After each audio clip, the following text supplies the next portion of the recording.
Hablaremos hoy de las mujeres en el imperio incaico. Vamos a dar algunos datos. Vamos a hablar de los quechuas, y de algunas particularidades que hemos anotado hoy. En el imperio le llamaban el Tiximuyo. La semana pasada no estuvimos por hablar de todo esto, pero no encontraba el material. Pero bueno, hoy sí. Hablaremos del papel que cumplían las mujeres en el imperio incaico. El primer personaje femenino que aparece en las crónicas, en las estupendas crónicas del Inca Garcilaso de la Vega, es la Colla, que era la esposa del Inca, ¿no? En la leyenda, los primeros que ocuparon esa dignidad, Manco Cápac y su mujer, fundaron la dinastía y fundaron el imperio, y según dicen, eran hijos de la luna y del sol. Yo creo que sería mejor decir del luna y de la sol, porque me han dicho que tal como ocurre en los idiomas germánicos, en el quechua la luna es masculino y el sol femenino. Inti es el sol y Quilla es la luna, como sabe cualquiera que haya escuchado a los cantores de Quilla Huasi, que en este caso son los cantores de la Casa de la Luna, ya que Huasi es casa. Cuando solo existía la nada, el dios Viracocha apareció en el lago Titicaca, que formaría parte de la nada, calculo yo, ya que si solo existía la nada, no se ve cómo alguien podría aparecer en el lago Titicaca.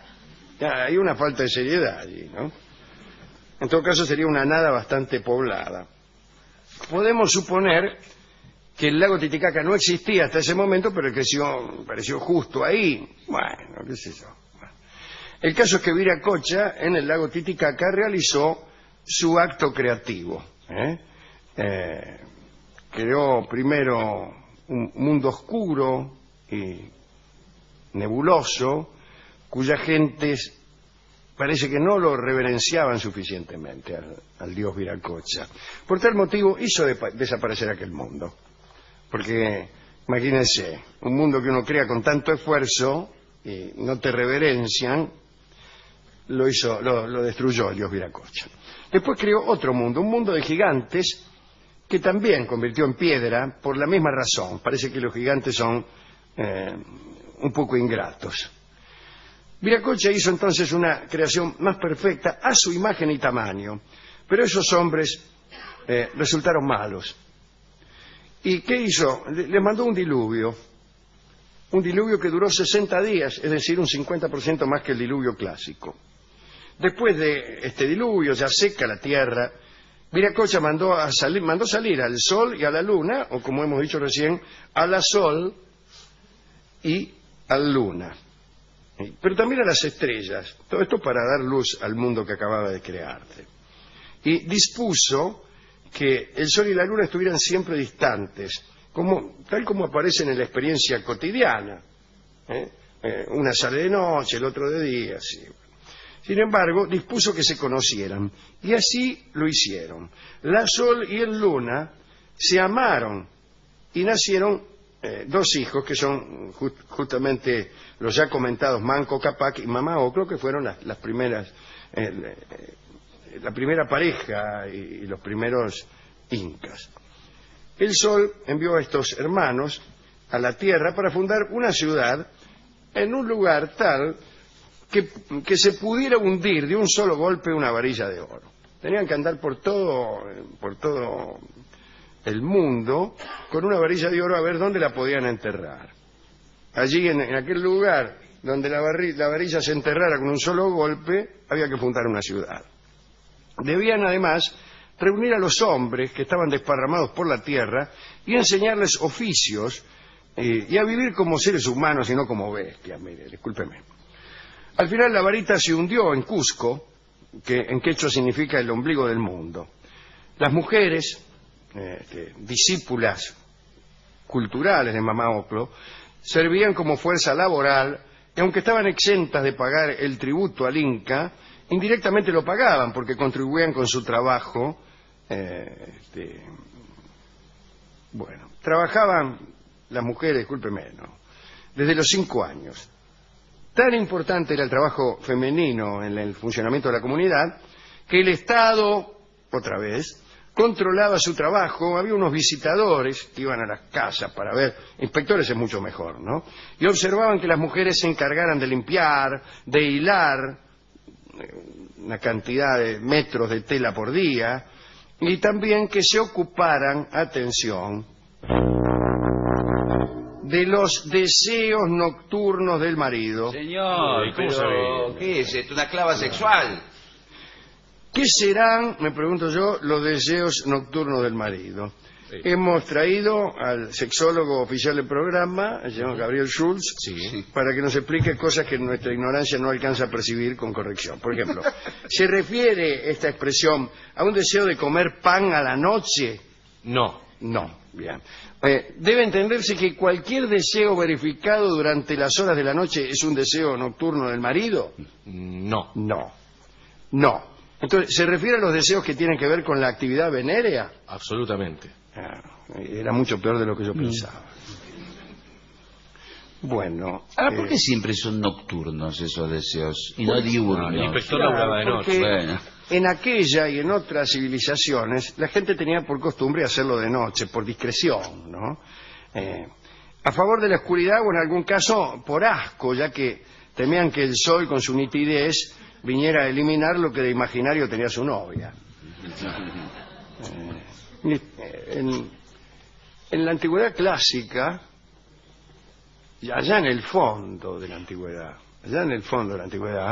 se hacía de noche. Incluso en algunas civilizaciones estaba absolutamente prohibido hacerlo de día. Se hablaba en el Medio Oriente, se hablaba mal de los griegos porque decían que acostumbraban a amar a sus mujeres con luz diurna. Aquello les parecía una aberración. Algunas historias que se cuentan en distintas civilizaciones solamente son creíbles si se admite la oscuridad más absoluta en el lecho conyugal. Ahí, por ejemplo,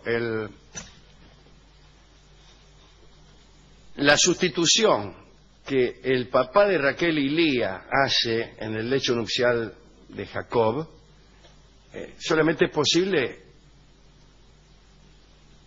en una oscuridad absoluta. Yo estoy tratando de acordarme si a él le gustaba. Yo creo que a él le gustaba Raquel y le encajaron a Lía. ¿Y cómo le van a encajar a otra mujer? Primero por la oscuridad, y segundo pues las mujeres eran en ese entonces muy sumisas y no hablaban tanto, qué sé yo, ¿no? En cualquier caso, esa historia es interesante. Si quiere se la cuento. Sí. A ver. Resulta que Jacob fue a casarse con Raquel y le pagó al padre un tributo que consistía en 7 años de trabajo. Dice: te voy a ceder a Raquel si trabajas para mí 7 años, tipo la obra 7 años. Pero dice: ¿por qué no te casás con Lía? Era la hermana. Era la hermana, que es mayor, me parece, ¿no? No, dice: a mí la que me gusta es la Raquel. No, dice: casate. No, que yo, bueno, arreglan con la Raquel. Pero el padre planea sustituirla el día de la boda por Lía, encajarle a otra en el lecho. Y una vez consumado el matrimonio, imagínense, No hay vuelta atrás. no hay vuelta atrás. Ahora bien, Lía se entera, naturalmente el padre le dice a Lía: mirá, lo que voy a hacer es ponerte a vos. Y le cuenta a la hermana, a Raquel. Y Raquel se lo cuenta a Jacob. Dice: guarda, que mi viejo tiene pensado meterte a Lía en la catrera el día de la boda. Y entonces, entre los dos planean un código. Mirá vos qué poca comunicación que habría. Dice: vos agarrame un dedo y apretámelo, y yo entonces te tiro de la oreja y es que soy yo. ¿Qué le costaba decir soy yo, no? Pero bueno, sí son las historias. Pero finalmente, como Raquel sabe que va a ir Lía, y para no avergonzar a la hermana y no hacerle vivir ese mal momento, el tipo le agarra el dedo, la mira nada y dice: tomátela, que qué sé yo, ¿por qué no me agarras el dedo? le cuenta, dice, ay, mira, dice, Jacob te va a agarrar el dedo y vos le tenés que tirar la oreja. Le pasa el santo. Y la otra va y hace las señales correspondientes y la sustitución queda consagrada. Todo esto porque estaba oscuro. Estaba oscuro. Le cuento otra historia de oscuridad, si quiere. Por favor. El dios Pan estaba enamorado de una mina que se llamaba Ónfale. Lindo nombre, para una mina. La Ónfale. Y resulta ser que la mina andaba con Heracles. Nada menos, Hércules. Y parece que vivían, o al menos se regocijaban cada noche en una cueva que había ahí. Y entonces el dios Pan planeó meterse una noche en la cueva y entrarle en el lecho a Ónfale cuando Heracles estuviera dormido. Pero justo la noche que al dios Pan se le ocurre hacer ese procedimiento, Heracles y Ónfale, por jugar, habían intercambiado sus ropas. Heracles se había vestido de seda. Qué fea sorpresa. Y Ónfale, me imagino yo, estaría con la clásica piel del león de Nemea que tenía siempre Heracles. Y, bueno, juguetearon un rato, se quedaron dormidos, que era lo que estaba esperando Pan. Y entró Pan al oscuro, tanteó. ¿Cómo va a reconocer a Ónfale? Tanteando. Tanteó la seda de Ónfale y ahí nomás arremetió. No. Y era Heracles, que lo agarró el cogote y casi lo mata. Todo eso porque estaba oscuro.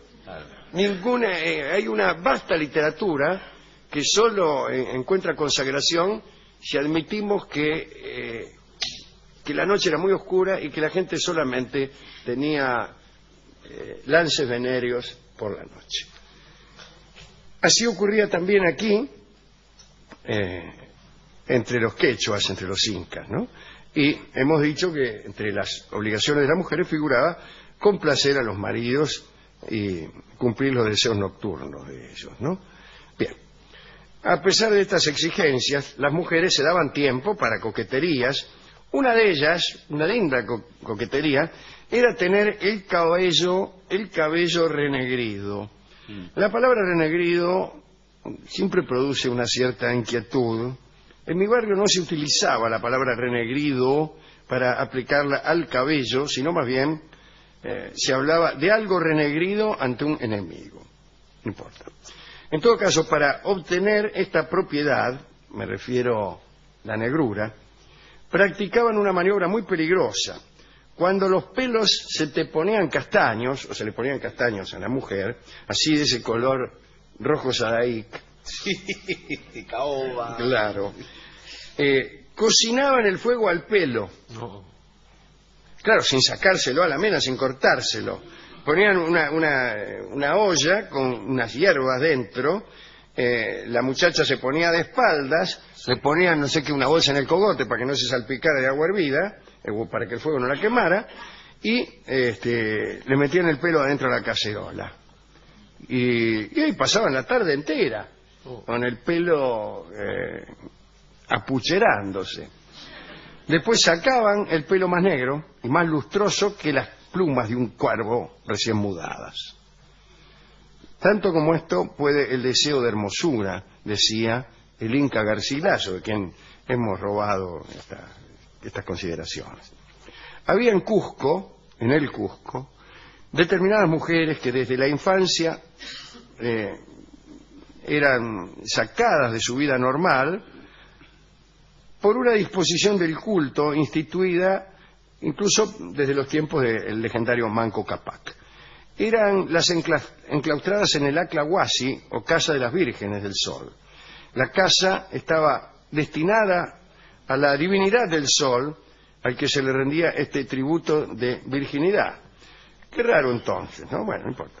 Las muchachas no podían hacer otra cosa que quedarse en esa cárcel dorada, y allí permanecían encerradas hasta el fin de sus días, sin posibilidad de cambiar su suerte. Y como parecía, estaban también las vestales en Roma, y las diosas castas en Roma tenían también unas vírgenes que atendían en sus templos, que tenían un voto perpetuo de virginidad y que permanecían allí hasta la muerte, ¿no? Estas chicas estaban allí todo el día, no tenían posibilidad de hablar o ver hombres o mujeres libres. Solo la reina podía entrar, la Colla, podía hablar con las recluidas. Ese era el único contacto humano que se les permitía. Allí jamás entraban varones. Las elegidas lo eran por su linaje o por su hermosura. Debían ser vírgenes, las recluían cuando todavía no habían cumplido los 8 años. Los funcionarios parece que recorrían el imperio para encontrar a las más hermosas. Solo 2 entradas tenía aquel templo, aquella casa. Una, la principal para la reina y para recibir a las recluidas cuando llegaban. Y después había una puerta de servicio custodiada por 20 porteras, cuya función era llevar y traer lo que se necesitaba en la casa. Estas porteras no podían pasar de la puerta y si lo hacían, la pena era la muerte. Garcilaso cuenta un hermoso detalle que mantenía a estas muchachas despiertas durante las noches. Los incas tenían unas flautas de 4 o 5 puntos, ¿no? ¿Tipo sikus? O... Sí, claro. Y a las vírgenes del sol dedicaban sus cantares, componían canciones en versos medidos, canciones de pasiones amorosas, de placer, a veces de pesar, y se oían a través de las paredes.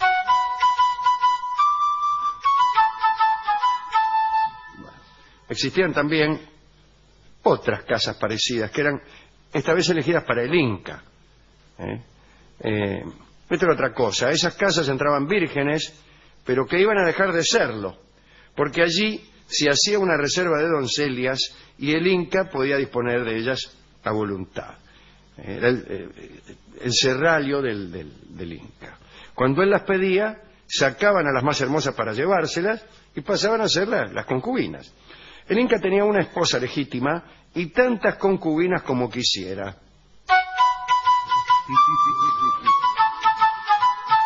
Bueno, por eso llegaba a tener, los incas tenían a veces 200 hijos. Las concubinas del Inca, cuando éste perdía el interés por ella, que pasaba más tarde o más temprano, un tipo que tiene tantas minas, bueno, se rajaban. Distinto a lo que pasaba en los harenes del Islam, donde había el llamado Palacio de las Lágrimas, que era la morada de aquellas esposas que veían languidecer su belleza y que entonces eran jubiladas allí. Algunas quedaban, sin embargo, como criadas al servicio de la esposa legítima, y otras se jubilaban redondamente y quedaban con gratificaciones o una casa, y todas las trataban, todo el mundo las trataba con una gran veneración. Garcilaso cuenta que a veces, al morir el Inca, estas mujeres se mataban y se enterraban junto a los criados más favorecidos que por ahí deseaban continuar sirviendo a su dueño en el más allá. No como en la India, que esto era obligatorio, no. Acá era voluntad. Si usted quiere hacerse enterrar con el Inca, es voluntario. No tiene obligación de hacerlo, muchas gracias. Otro detalle. Si estas mujeres, me refiero a las primeras, la de la Aclahuasi, delinquían o perdían su virginidad, o en el caso de las casas del Inca también, si la perdían antes de que el Inca las tomara, las penas eran terribles. A la muchacha que había perdido su virginidad, la enterraban viva, sí. La enterraban viva. Sí. Claro. A los cómplices, es indispensable en un delito como la pérdida de la virginidad, un cómplice. Sí. Bueno, al cómplice lo ahorcaban. No. ¿Cómo me gustaría ser su cómplice, señorita? Y si tenía esposa, le mataban a la esposa, el cómplice. Pobre esposa. Claro, ¿qué culpa la tipa no sabía nada, estaba polillando. Golpeaban la puerta, chao, te liquidaba. ¿Por qué? ¿Qué importa? Tienes que andar preguntando. Pregúntale a su marido. Pregúntale a su marido. Bueno. También le mataban a los hijos. Me parece demasiado. A los criados. No. A los parientes. ¡A los vecinos! ¡Vamos a los vecinos! Los vecinos también Los mataban. vecinos también estaban durmiendo. ¿Qué? ¿Lo vamos a matar? ¿Qué? Pregúntele al marido de la vecina. Entonces uno tenía que andar velando por la moral del vecino también. Sí. Ojo con lo que vas a hacer con lo que la vas a casa hacer, abuela. Gillespie. Ojo, Schultz, Qué terrible. ¿Qué culpa Así nacieron tiene? los programas de Chimento. Claro, y al ganado también le mataban. ¿Qué culpa tiene la llama? Sí. ¿Qué culpa tiene el tomate? Bueno, y ahí quedaba la parcela desierta y asolada y tapada por piedras. Esto no evitaba que algunos desearan a esas mujeres y se valieran de métodos siniestros para poseerlas y para entrar subrepticiamente en aquellas casas de reclusión. Se menciona el caso de aquel lenguaraz, que fue Felipillo. Era el único intérprete entre los conquistadores de Perú y Atahualpa. Y sabía hablar ambos idiomas, el quechua y el español. Y parece que Felipillo falseaba las palabras de Atahualpa, el último de los incas, para ponerlo contra los españoles y contribuir a su ejecución. Y vino a saberse que Felipillo hacía esto porque estaba enamorado de una de las elegidas de la casa del Inca. Y solo podía tenerla si el soberano moría. Y en ese caso la elegida quedaba en libertad. Así que todo eso hacía Felipillo por una mina. Tira más una pasión que una yunta de tractores. Y aquí aquí termina el informe que hemos preparado sobre el papel de la mujer en el imperio inca, ¿no? Y hay que dedicar esto, me parece, primero a los vecinos. Y muchas veces morían sin saber por qué. Claro. Y la gente, te vamos a matar porque, bueno, el vecino, acá, Don Coso, atropelló a una de las vírgenes del Inca, y así que te tenemos... Por eso antes de mudarse hay que mirar. Sí. Bueno. Por eso convenía ir y atropellarla uno mismo a la mina, en vez de esperar que lo hiciera el vecino, ya que, Si va a morir, que sea. ya que me van a ahorcar, por lo menos me divierto un rato. Voy a tener que ahorcarme por la felonía de mi vecino, como tantas veces sucede. Y también a los animales que fueron muertos por culpa del vecino. Señores, hemos ido a la discoteca. Linda historia, ¿no? Sí, muy linda, la verdad que sí. Hemos ido a la discoteca para ver si había un disco. Me imagino música del altiplano, ¿no? El discotecario. No, en realidad nosotros no ponemos discos vecinos por género y por geografía, sino por nombre. Sí. Por nombre. Y me dio Luna de Arrabal, ya que ¿Y hemos qué tiene hablado. que ver? Sí, Urquiza. hablamos de la Sol y del Luna. Claro. Pero la letra no habla de eso. ¿O sí? Yo creo que sí. Una luna de arrabal, después de todo, estos son los arrabales del mundo. Entonces, la luna nuestra, la luna de los quechuas, la luna en el Perú, la luna en América, es una luna de arrabal. El centro del mundo parece estar en otra parte, pero a nosotros nos gustan nuestras lunas. Una luna que es luno. Y un sol que es una sola. Bueno, dedicamos esto a todos y todas. Escucharemos esta versión de Hugo del Carril que usamos muchas veces en este programa para iniciar algunos ciclos, para echar pastillas de Garcilaso para desgongorizar el ambiente. A veces cuando estamos emocionados o cuando estamos viviendo momentos difíciles, ponemos Luna de Arrabal por Hugo del Carril, que además es para nosotros un artista ejemplar. Así que escucharemos Luna de Arrabal por Hugo del Carril.